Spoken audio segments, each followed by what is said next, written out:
A continuación nos acompaña nuestro siguiente invitado, el ingeniero Enrique Nolte, con quien conversaremos sobre la importancia y los desafíos de la ingeniería zootécnica en el Perú. En el marco de esta conmemoración conversaremos sobre su perspectiva, los avances, oportunidades y aportes de esta profesión al desarrollo sostenible, la seguridad alimentaria y el bienestar de nuestra sociedad. La producción de alimentos de origen animal desempeña un papel fundamental en la seguridad alimentaria y en el desarrollo del sector agropecuario. Detrás de esta importante labor se encuentran los ingenieros zootecnistas, profesionales que aplican la ciencia, la tecnología y la innovación para mejorar la producción pecuaria, promover el bienestar animal y fortalecer el desarrollo rural. En el marco del Día del Ingeniero Zootecnista, que se conmemora cada 25 de julio, destacamos el aporte de estos profesionales al desarrollo del país y su contribución para responder a los desafíos que enfrenta el sector, como el cambio climático, el crecimiento de la demanda de alimentos y la necesidad de producir de manera cada vez más eficiente y sostenible. Hoy en la Hora del Ingeniero conversamos con el ingeniero Enrique Nolte Maldonado sobre el rol de la ingeniería zootécnica, su aporte a la producción animal, la seguridad alimentaria y los retos que enfrenta esta especialidad para contribuir al desarrollo del Perú. Para desarrollar el tema que hemos mencionado, tenemos la presencia del ingeniero Enrique Nolte Maldonado, quien es ingeniero zootecnista, además de sociólogo rural y PhD en nutrición por la Ohio State University. Además, bombero voluntario de la Benemérita Compañía de Bomberos Voluntarios Internacional número 14 desde 1964 y ostenta el grado de capitán emérito. Cuenta con más de 50 años de experiencia en investigación, docencia, desarrollo rural y producción animal, habiendo colaborado con organismos internacionales como FAO, PNUD y ICA, USAID, y es reconocido por sus aportes al desarrollo agrario sostenible, la innovación y la gestión de proyectos de impacto social y ambiental. Ingeniero Nolte, muchísimas gracias por acompañarnos el día de hoy aquí en la Hora del Ingeniero. Muchas gracias. Una alegría y además un honor estar acá para conversar sobre una de las cosas que más amo en mi vida, que es mi carrera de ingeniero zootecnista. Muchísimas gracias, doctor. Se va a celebrar el Día de la Ingeniería Zootécnica o del ingeniero zootecnista, pero muchas personas de repente desconocen lo que es la zootecnia. ¿Podría definirnos en pocas palabras qué es la zootecnia? Hubo y hay una definición que a mí me encantó, que se la escuché por primera vez al ingeniero Miguel Sarria García, que fue jefe de departamento de producción animal y decano de mi facultad. Decía que es el arte y la ciencia de criar animales con fines productivos o de servicios. Cortito, pero completo. Arte y ciencia, porque sí, nosotros disfrutamos lo que hacemos, queremos hacerlo bonito, pero que tiene que tener una finalidad, ya sea desde una llama que carga sus 40 kilos, a un cuy que nos proporciona alimento, a una cabra, a una vaca, a un conejo, a un caballo que nos da servicio de transporte, o de estética también, etc., o de deporte. Arte y ciencia de criar animales con un fin de producción o servicio.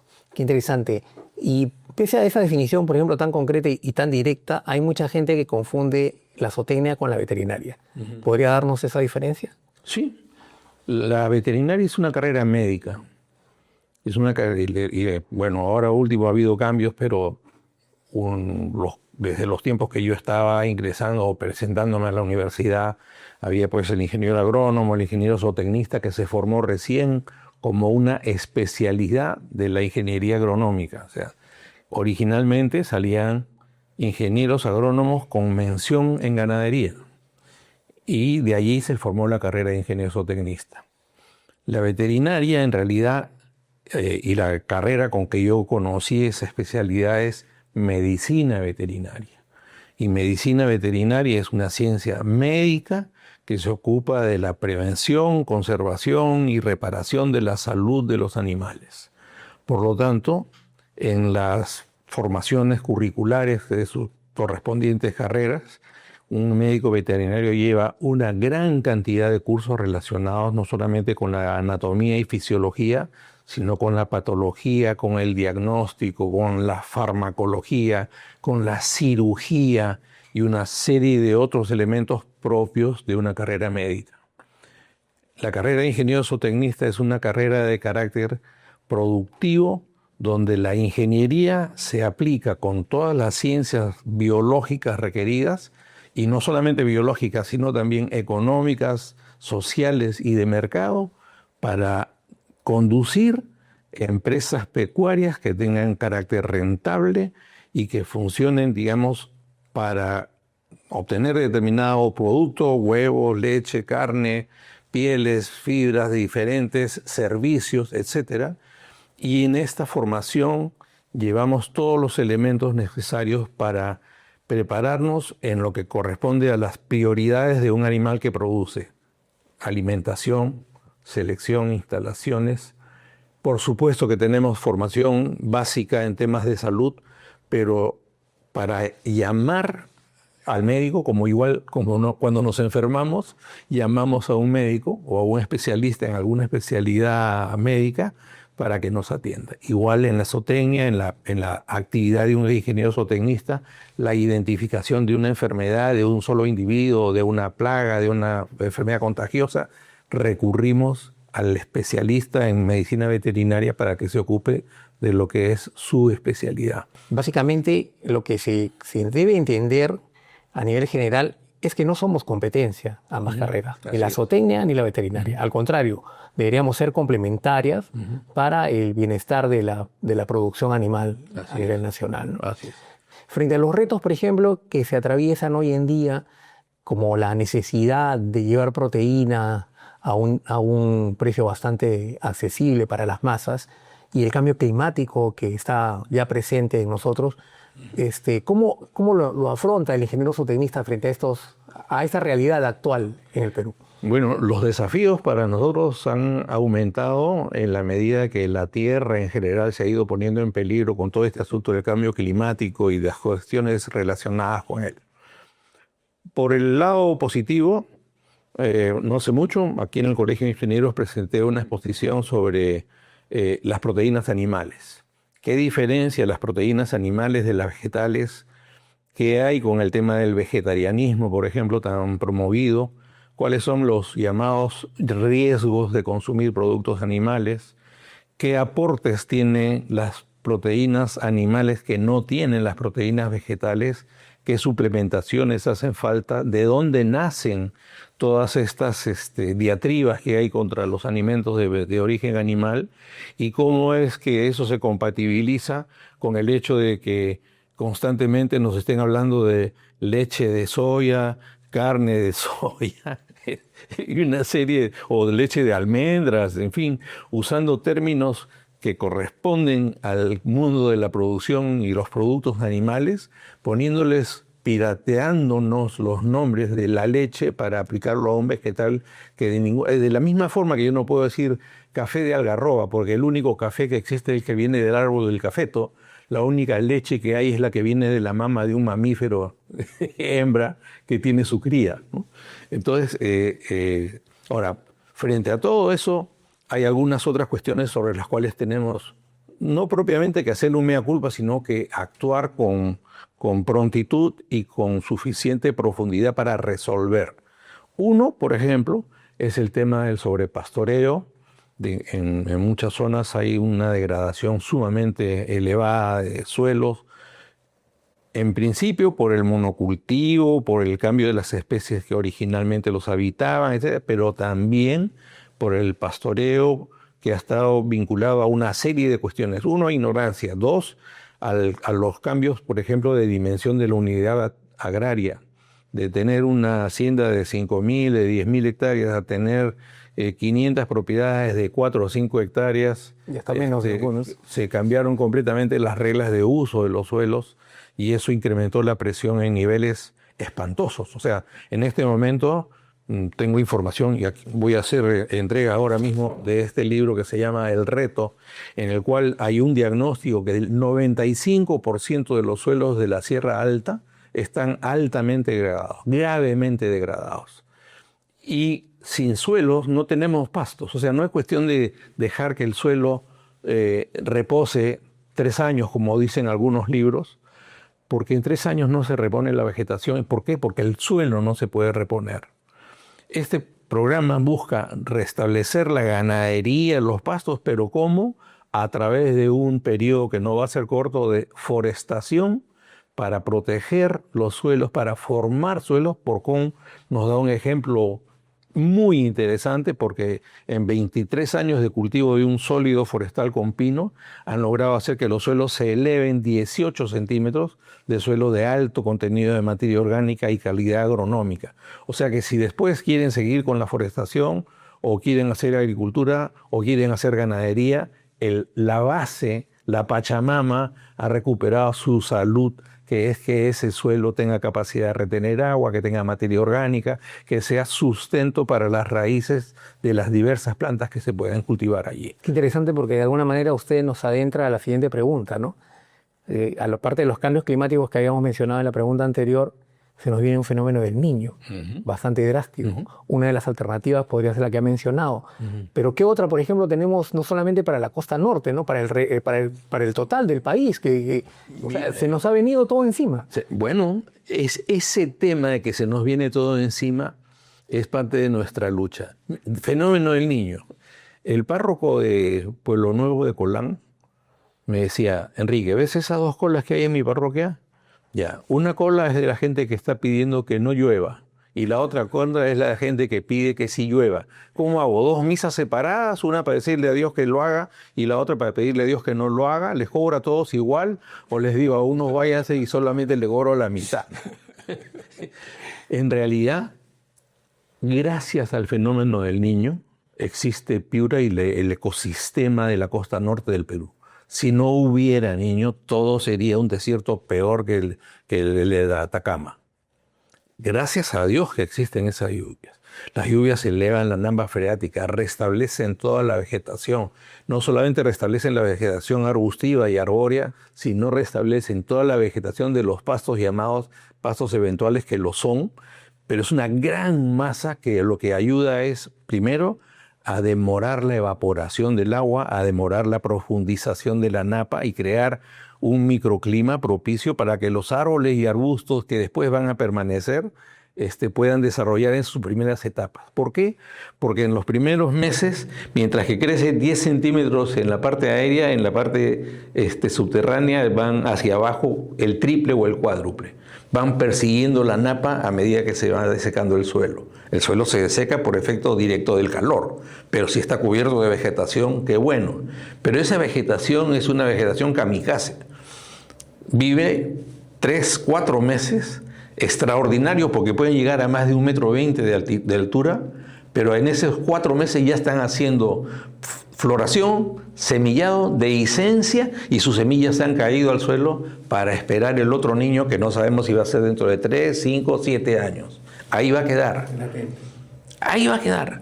Pero mientras tanto ya los arbolitos crecieron. El gran problema es que si esa vegetación ya seca se queda en el suelo, es una inmensa masa de celulosa, de hemicelulosa, lignina, de carbohidratos complejos que van a ser pasto de los incendios. Entonces, la propuesta que venimos haciendo desde el año 92 es: recojan todo el pasto que puedan. Una vez que han terminado de caer las semillas, y no antes, una vez que han terminado de caer las semillas, cosechen todo lo que puedan. Dejen el sotobosque, por supuesto sin cortar los arbolitos que están creciendo, dejen todo el sotobosque lo más limpio que se pueda de pasto. Hagan sus fardos, depósitos, eras, lo que quieran llamar, tabancos cuando son los residuos de la cosecha del maíz, pero guarden, empaquen, almacenen. ¿Por qué? Porque ya saben que casi con seguridad después de un niño vienen 2, 3, 4 años de sequía. Y podría ser, en este momento me parece un poco precipitado decirlo, pero en paralelo con la gran precipitación que suele ocurrir en la costa norte, se produce una sequía catastrófica en el sur. El año 84, por ejemplo, Bolivia tuvo una emergencia, Puno tuvo una emergencia enorme por la sequía. Y entonces, para ellos, trasladándonos a ese tipo de situación que el Niño genera, pero que es todo lo contrario, falta de agua donde usualmente sí la hay. La bola de los que piden que no llueva. Las soluciones son, primero, no solamente son sequías, sino heladas, y nevadas y granizadas. Entonces, primero, achicar el tamaño del rebaño. ¿Cómo? No empadren. Limiten sus demandas de alimento. Entre tener 20 animales caquécticos, flaquísimos, tengamos 5 vivos relativamente bien alimentados y bien cubiertos, hasta que superemos esta fase. Además, no hay novedad.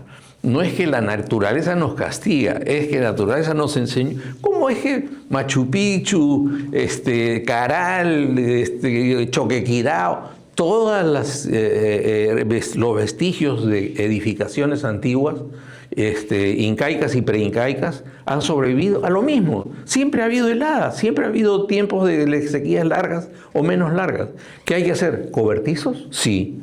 Pero no un cobertizo pues, de ladrillo y cemento que cuesta 18.000 soles. Cobertizos de autoconstrucción con adobe, con troncos de árboles, cosa que la gente misma pueda hacerlos. Tenemos por ahí diseños 4.000 soles máximo y con cierto apoyo, digamos, ya, ¿con qué? Con brea, con alambre. Pero el resto lo tiene la familia allí, lo tiene a la mano. Un cobertizo de tipo cono es un ruedo, el cerco, cuando es circular, ahorra más de 15, casi 15% de metrado de cerco para albergar la misma hectárea. Es más eficiente. Entonces, si yo quiero cerrar una hectárea de un cuadrado, necesito 3, 4 líneas de 100 metros cada una. Pero si necesito esa misma hectárea encerrarla en un círculo, solamente necesito 346 metros lineales de cerco. Es un cerco más estructurado que permite hacer esta forma. El pututo puneño era eso. Las chulpas, ¿no es cierto? Es eso. Bueno, miremos pues lo que nos dejaron de legado nuestros académicos prehispánicos y preincaicos para ver cómo lo hacían ellos y más bien empecemos a imitar un poco o a recuperar esta sabiduría, conocimiento ancestral que nos permitió tener excelente infraestructura que no se destruía con las lluvias.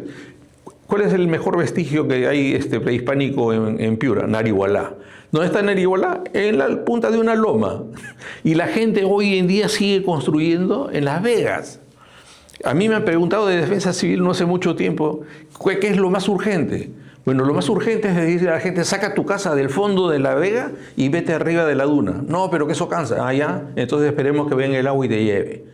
Porque entre el sonso que construye arriba, que le cuesta más trabajo llevar materiales, sacar el agua, sembrar sus plantitas, etc., y el avivato que está en la vega, cuando viene el niño, el que está arriba lo ve pasar con la torrentera.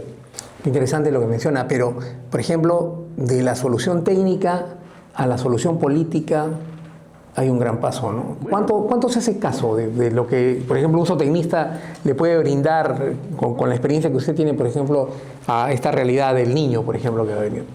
Pero es materia de comunicar. Yo no creo, el Estado tiene que hacer su trabajo, pero acá la primera tarea es comunicar, motivar y acompañar.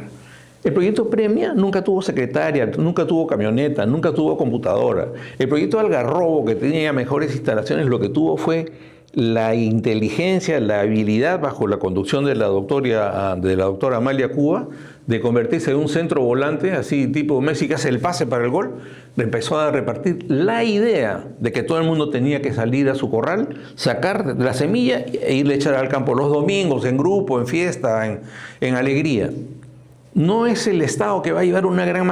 Eso de los ríos de descolmatación es otro tema. Pero ¿cuántas viviendas hay en este momento debajo de donde esperamos que vaya a llegar el nivel del agua? ¿Qué pasa si nos caen, como dicen que es un meganiño que con 83% de probabilidades sea el mayor de la historia? Bueno, el mayor de la historia llegó a 4.000 milímetros de precipitación. Si ahora tenemos 5.000... El río Piura fue calculado, los puentes del río Piura se calcularon para 800 cubos por segundo.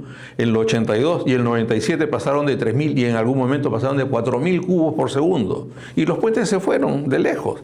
Y por favor, si alguien me escuche, dejen de lado esa idea de hacerle un canal al río Piura para sacarlo hasta el mar. Eso es una locura. Eso es un absurdo.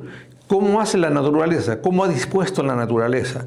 El río llega hasta las proximidades del litoral y ahí se une en la laguna de Virrila con la laguna que viene desde Olmos, también llenándose y se forma un tremendo estuario que dura 1 año, 2 años, que no tiene más de 50 centímetros de profundidad, que es en una zona que tiene 30 metros debajo del nivel del mar, como si fuera Países Bajos, Holanda.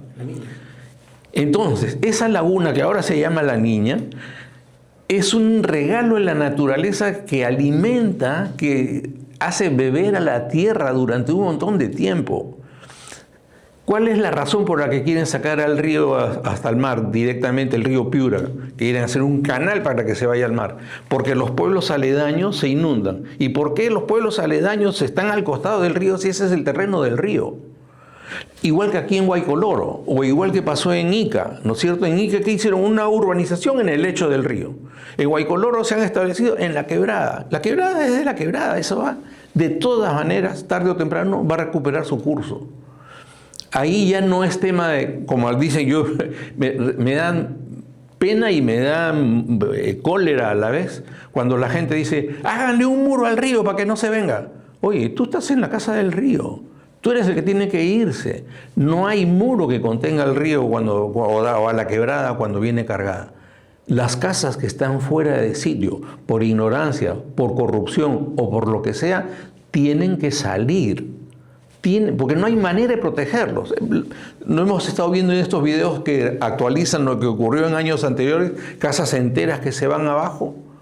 ¿Por qué? Porque están en el borde. Tan peligroso como tenemos acá en la Costa Verde, ya no es un edificio de 20 pisos que tiene 6 sótanos, sino tenemos una fila de 5 kilómetros de edificios que hacen una cuña perfecta para que un gran sismo se pueda convertir en un bizcocho que se corta como torta de cumpleaños. Entonces, no medimos, no miramos a la naturaleza. O sea, cuando a mí dice fenómeno del niño, sí, en general, lo más urgente, saquen a todas las casas en zonas de alto riesgo. Aunque se háganse un refugio, y mejor si se mudan, porque dentro de 3, 4, 5, 10 años va a haber otro niño. Salgan de ahí, déjenle a la naturaleza lo que es suyo. El río no es solamente el lecho, el canal más profundo del río, sino los bancos laterales que están llenos de cañaverales, de muelles, de pájaro bobo y de otras especies que son la contención natural. Fuera, eso no es para la habitación humana, salgan de ahí. Otros que hacen su cerro, el cerro tienen encima una roca que la sopla si se cae, pero abajito hacen una casa. Y por supuesto, esa casa va a tener sus muertos allá adentro en poquísimo tiempo. Pero como zootecnistas, eso es ya y lo digo porque muchos de los que están en esta situación son pastores. O sea, para mí el pastor es un zootecnista igual que yo. Y espero que ellos estén a salvo, no porque llueva mucho, sino porque ellos se quitan del sitio donde va a pasar el agua. Y eso es muy fácil, hacen un plano con una curva de nivel y se dan cuenta.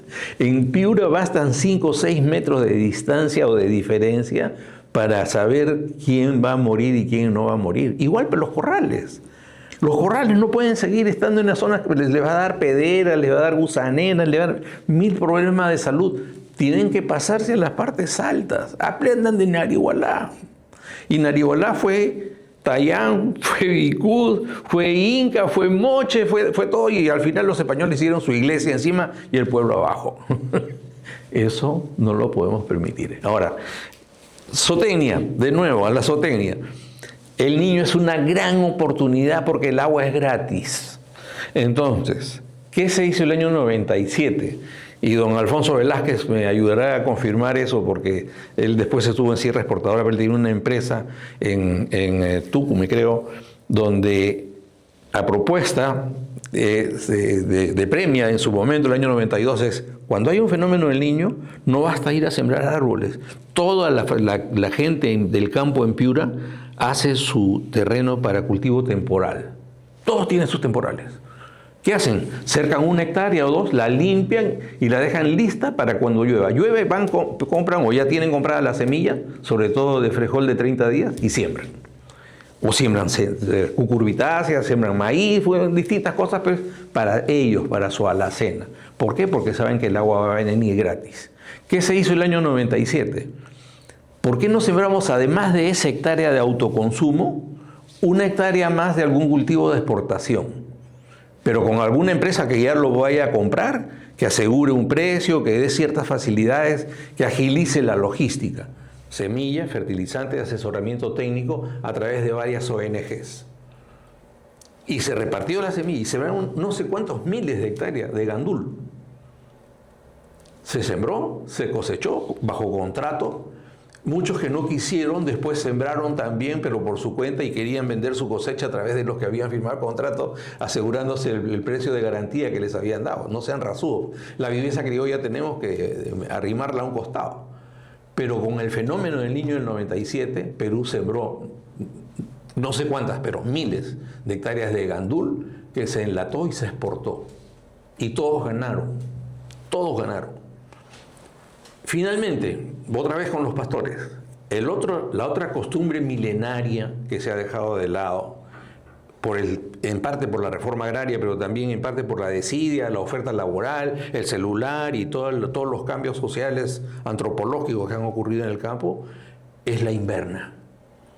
Todo el mundo decía, ya, va a llover. Entonces, 5 o 6 hectáreas, las cerco no con un cerco de alambre, ¿no? Pero las encierro, ahí no va a entrar ningún animal y esa inverna va a crecer silvestre, protegida, sin animales dentro, 4 o 5 años, y cuando esos algarrobos empiecen a dar flor y los demás árboles también, va a ser mi reserva alimentaria, va a ser mi banco de semillas y voy a engordar algunos animales seleccionados o las cabras recién paridas van a entrar allí y es un recurso de primera importancia. Supongamos que tenemos, ¿cuántas? 100.000 familias viviendo en el bosque, por 5 hectáreas tendríamos 50.000 hectáreas protegidas, más que el bosque de Tumbes.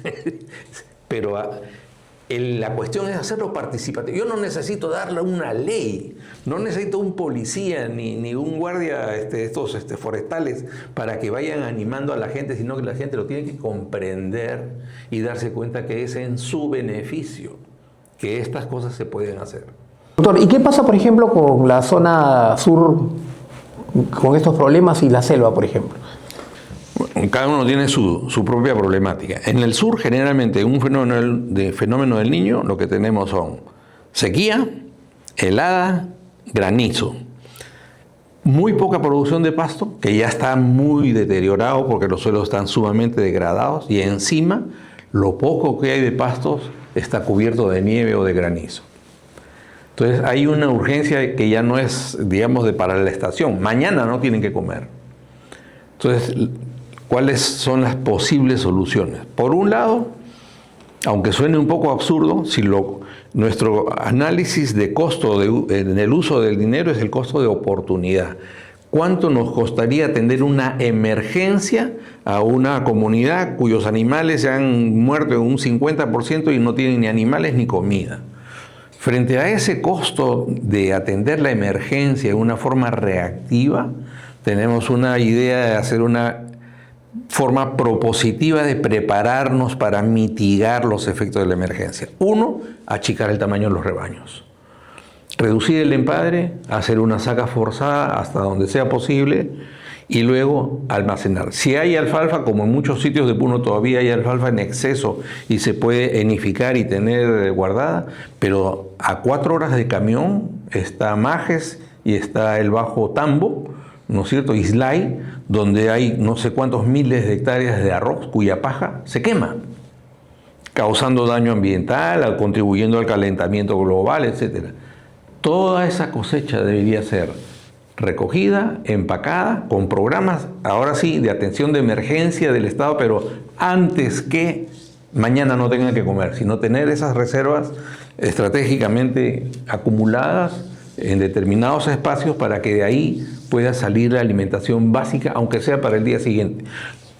Que además se puede complementar, por ejemplo, con melaza, que hay cantidades industriales, que se puede complementar con esa misma melaza, con ligeras cantidades, 5% de urea, que les abasteja de nitrógeno, con cuidado porque eso puede tener algunos, pero son soluciones de emergencia.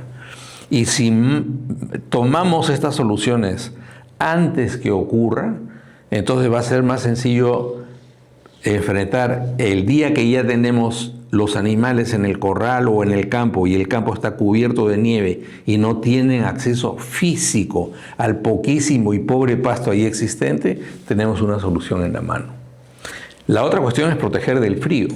Entonces, han habido diversos programas, AgroRural ha sido uno de los más importantes, pero han habido distintas ONGs también que han contribuido con el tema de los cobertizos. pero el cobertizo de ladrillo, cemento, mejor que la casa del campesino, se convierte o en su casa o en su depósito, y se pierde de vista el objetivo de proteger a los animales. Entonces, hay que mejorar, y yo tengo una propuesta que ya hace varios años he presentado, que es un diseño que hizo mi hija Lorena, la arquitecta Lorena Nolte, que es un diseño circular para 100 alpacas, por decir, usando troncos como vigas, y con vigas en forma primero las vigas centrales que sostengan el techo, un muro de adobe y 8 o 10 vigas en forma diagonal, digamos, apoyadas en un grupo central. Eso tiene un costo de 4.000 soles contra los 18.000 soles que cuesta el cobertizo que más se ha utilizado hasta el momento. Entonces da la posibilidad que por autoconstrucción mucha gente pueda tener su cobertizo. Y la idea para resolver el tema del techo es que en lugar de ser un techo de fierro y calamina, sea un techo con una malla de alambre sobre las vigas de troncos de eucalipto, de pino o de cualquier otra especie, y sobre eso vaya una primera capa de rafia en forma de carpa de circo, digamos que el pututo tiene esa forma, ¿no es cierto? Es un cono con rafia bañada en brea y sobre esa brea ichu. Si la zona solamente tiene mucha lluvia, pero no tiene propiamente ni granizo ni nieve, la inclinación puede ser 30%. Pero si hay mucha nieve, entonces la inclinación para que resbale tiene que ser 45 o 50%, con mucho más pendiente. Y eso ya depende de cada espacio. ¿Y la brea impermeabiliza? La brea impermeabiliza, y en este techo se dejan espacios abiertos, cubiertos, ya sea idealmente con plástico de muy buena calidad o con acrílico o eventualmente con vidrio, para que tenga un efecto de invernadero que permita el acceso del calor y lo retenga. Y el sistema de ventilación es un sistema de ventilación que en el vértice del techo, en lugar de cerrar, tiene un pequeño techito adicional, y por acá pasa el viento. Exactamente, hace un sifón. El sifón chupa, absorbe el viento del interior del corral, y por las puertas o por los puntos de conexión del techo con el muro entra el aire. Todo lo que usted nos está explicando es, digamos, la aplicación de características o técnicas a la realidad nacional, ¿no? Cómo se viene enfrentando. Y, por ejemplo, si le pidiéramos hacer un resumen de repente acerca del desarrollo de la zootecnia en el Perú, de su aplicación directa, no solamente en el campo que usted ha mencionado, sino en otros productivos, en la genética nacional, ¿cuál sería por ejemplo? O sea, hay una cantidad de conocimiento que se ha incorporado, pero no solamente ha cambiado el conocimiento, sino ha cambiado la gente. Cuando yo fui de prácticas preprofesionales, el promedio de hijos en la sierra era entre 6 y 8, ahora es 2. Entonces, esos cambios también están en la zootecnia. El conocimiento que tenemos de la anatomía, de la fisiología, de la función de los diversos órganos, la posibilidad de hacer trasplantes. He visto vacas en Estados Unidos, vacas que llevaban en el cuello un chipcito que decía: yo soy la número 120, y la computadora dice: 120, pesas 400 kilos, hace 2 meses que has parido, estás produciendo 25 litros de leche con 3.8 de grasa, te corresponde tal alimento, 5 kilos. Vente de nuevo porque te voy a dar 1 kilo ahora, más tarde cuando vengas te doy otro. Y así por el estilo. Entonces, nosotros estamos un poco en tiempo en la carreta, ¿no es cierto? Y creemos que tenemos un poco, y había una ONG muy conocida que pretendía que todo se conserve pues al estilo de lo que querían los señores Cáceres Velázquez, ¿no? Una urna, y que todo sea como en el incanato, ¿no? Además, como si el incanato hubiera sido la última rueda del coche, ¿no es cierto? Preguntemos a todos los pueblos que fueron conquistados por los incas a ver qué opinan del asunto, ¿no? Pero la cuestión es que el mundo va evolucionando. Y no, o sea, yo he dicho varias veces, y lo vuelvo a afirmar, en un montón de lugares hay formas de crianza de camélidos, alpacas y llamas que están desapareciendo. Nos deja bastantes pensamientos por desarrollar, ¿no? Producto de la aplicación de la carrera a la cual usted con esta charla nos ha ido adentrando, ¿no? Agradecemos su presencia el día de hoy aquí en La Hora del Ingeniero. y felicitarlo de antemano por el día 23 de julio, Día del Zootecnista. Asimismo, extenderle la felicitación a todos aquellos que desarrollan esta actividad tan hermosa realmente, y no sé si tienen algún mensaje final para ellos. Sí, tengo un mensaje que se escapa del ámbito de la zootecnia y abarca toda la ingeniería, y es un encargo que ya tengo formalmente por el Colegio de Ingenieros del Perú, que a través de su directorio ha aprobado la preparación de una recopilación de información con fines de rendir un homenaje a todos los ingenieros que cayeron asesinados por el terrorismo en la década del 80 y el 90. Es una actividad que empecé sin tenerla tan fija en mi calendario, pero después se ha convertido ya en un tema cotidiano, y comencé con 14, pasé a 40, pasé a 82 y ahora tengo 236 casos documentados de ingenieros que fueron asesinados por los terroristas, haciendo su tarea de enseñar, de transmitir tecnología, agrónomos, mineros, civiles, zootecnistas, forestales, industriales, de todas las especialidades. 200, por lo menos documentados, seguramente algunos todavía se me ha escapado, pero he usado todas las fuentes de inteligencia artificial, la información del Zoom, he visitado sitios, he llamado a municipios, he buscado en la RENIEC. Puede ser que se me escape alguno, pero 236 muertos, ingenieros, cumpliendo su profesión sin armas en la mano, sino con su libro y su conocimiento, merecen con toda justicia recibir el reconocimiento. Entiendo que la idea, la propuesta es un libro, sintéticamente la imagen, es una brevísima biografía, honor y gloria, y un monumento que enumere los nombres, igual que están los 343 bomberos que murieron en el desastre del 9/11, en el ataque terrorista en Nueva York. 343 murieron al caerse las torres, de los 3.000 que acudieron. Y todos ellos, sus nombres están debidamente, porque no porque sean muchos, deja de ser cada uno un héroe. Y esa es la idea, ese es mi mensaje, y agradezco mucho la oportunidad de poder compartir mi vida como ingeniero zootecnista.